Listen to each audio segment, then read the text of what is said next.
जोहार साथियों, मैं रमेश गगराई। इस वीडियो की शुरुआत में उसी से बात कर रहा हूं कि भाजपा को मिनरल ट्रायंगल के लिए झारखंड की सत्ता चाहिए, पूंजीपतियों के लिए झारखंड की सत्ता चाहिए।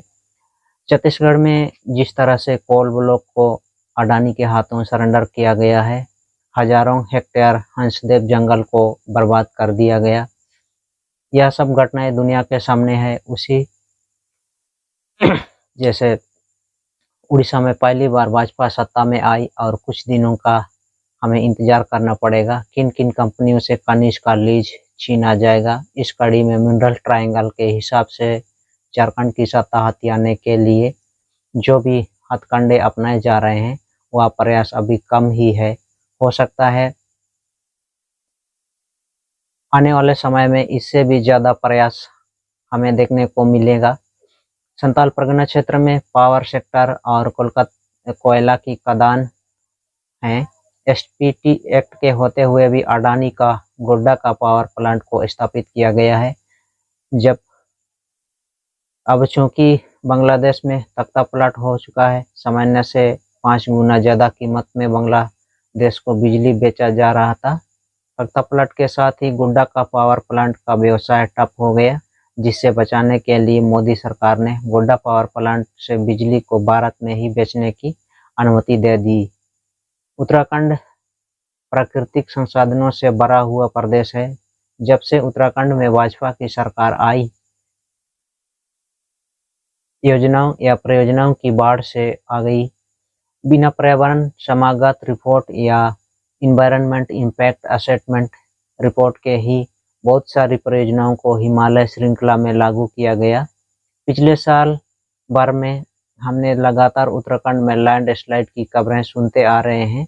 बिना पर्यावरणीय समागत रिपोर्ट के परियोजनाओं को लागू करने के कारण हिमालय को उन्होंने चलनी सा कर दिया, जिसके कारण लगातार दुर्घटनाएं हो रही है।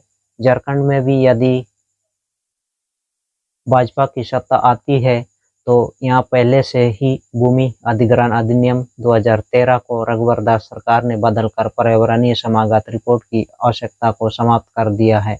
ऐसे में भाजपा सरकार के पूंजीपति दोस्तों को जब कोयला, आयरन और बॉक्साइट सारी के खनिजों का खनन पट्टा मिलेगा, तब वही काम करेंगे, वही यहाँ पर काम करेंगे जो उत्तराखंड में कर रहे हैं, छत्तीसगढ़ में कर रहे हैं।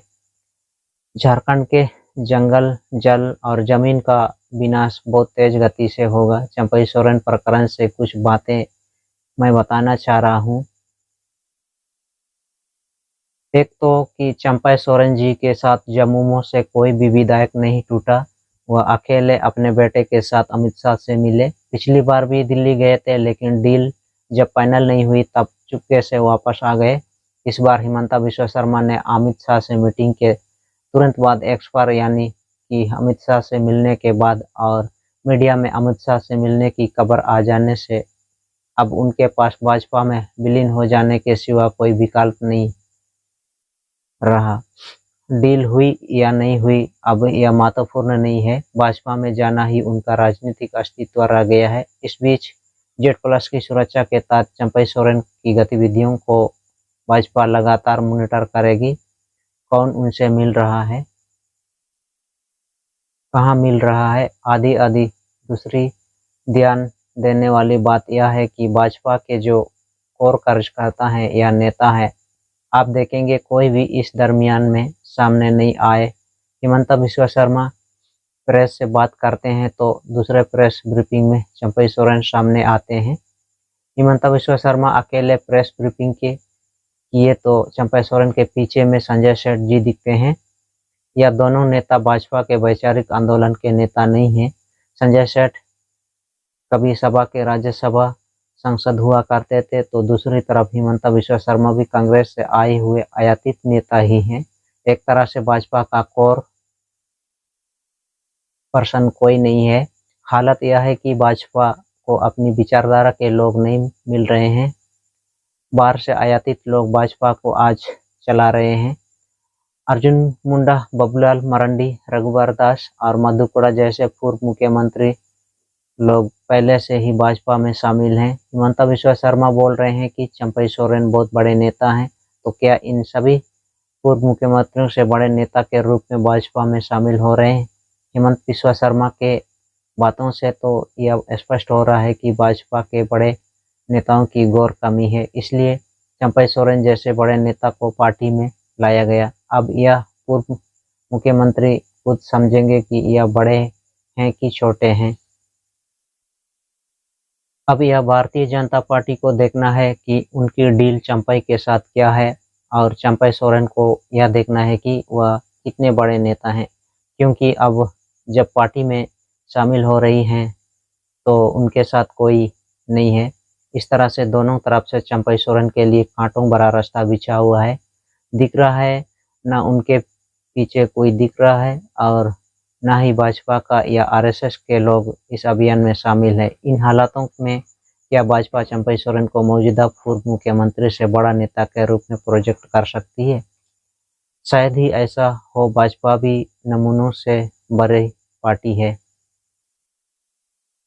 शिवराज सिंह चौहान अपना दुख साझा कर रहे हैं कि चंपई सोरेन जी के साथ बुरा हुआ, लेकिन मध्य प्रदेश के विधानसभा चुनाव में शिवराज सिंह चौहान की क्या स्थिति की गई, वह क्या भूल गए हैं? यही व्यवहार तो भाजपा ने शिवराज सिंह चौहान के साथ मध्य प्रदेश में किया था। उसी तरह बिहार से जीतन राम मांझी को भी चंपई सोरेन के साथ गलत हुआ था। ऐसा अभी जाकर हुआ, जबकि उनके साथ भी तो बिहार में नीतीश कुमार ने यही किया था। मतलब चुन चुन कर ऐसे लोगों के बयान सामने लाए जा रहे हैं ताकि चंपई सोरेन को बताया जा सके कि आपका हसरा भाजपा में क्या होने जा रहा है। फिर भी यदि चंपई सोरेन जी को समझ में बात नहीं आती है तो उसके लिए वही जिम्मेदार होंगे। राज्य के हम आदिवासी तो तमाशा ही देखेंगे। भाजपा की यह चाल विपक्षी पार्टी के दूसरे नंबर के नेताओं को तोड़कर सरकार गिराने की बात अभी सब कोई जानते हैं। ये मध्य प्रदेश में माधवराव सिंधिया को तोड़कर सरकार बनाई, राजस्थान में सचिन पायलट को तोड़ने की कोशिश की लेकिन सफल नहीं हुए, महाराष्ट्र में अजित पवार और एकनाथ शिंदे को तोड़ा और सरकार बनाई, अर्जुन मुंडा को 14वीं लोकसभा चुनाव में खूंटी से लड़ाया गया तो वह मामूली अंतर से ही जीत पाए थे। उसमें भी लोगों को मानना था कि जीत धांधली से हुई थी, और इस बार तो वे उसी सीट पर बहुत बड़े अंतर से चुनाव हार गए। बबूलाल मरांडी तो कभी भी आदिवासियों के प्रतिनिधि नहीं रहे। बबूलाल मरांडी शुरू से ही आदिवासियों के जमीन की सुरक्षा के लिए बनाए गए CNT एक्ट को संशोधन के पक्ष में रहे हैं। उसके लिए उन्होंने एक किताब भी लिख डाली थी। एक तरह से बबूलाल मरांडी अब दिखाने वाले दांत की तरह ही भाजपा में रह गए हैं। सीता सोरेन और गीता कुड़ा, इन दोनों को भी भाजपा ने आजमाया लेकिन वह भी कुछ खास नहीं कर सकी, और अब चंपई सोरेन पर भाजपा का दांव माना जा रहा है। चंपई सोरेन की ताकत और सीमा को भाजपा जानती समझती नहीं है, ऐसी बात भी नहीं है, लेकिन उन्हें उम्मीद यह है कि शायद वे और कॉरपोरेट का पैसा मिलकर कुछ और विधायकों को तोड़ा जा सके। यह भी नहीं हुआ तो थोड़ा बहुत प्रभाव से वे कुलान क्षेत्र में डालकर भाजपा को कुछ सीटें ही दिलाने में मदद कर सके।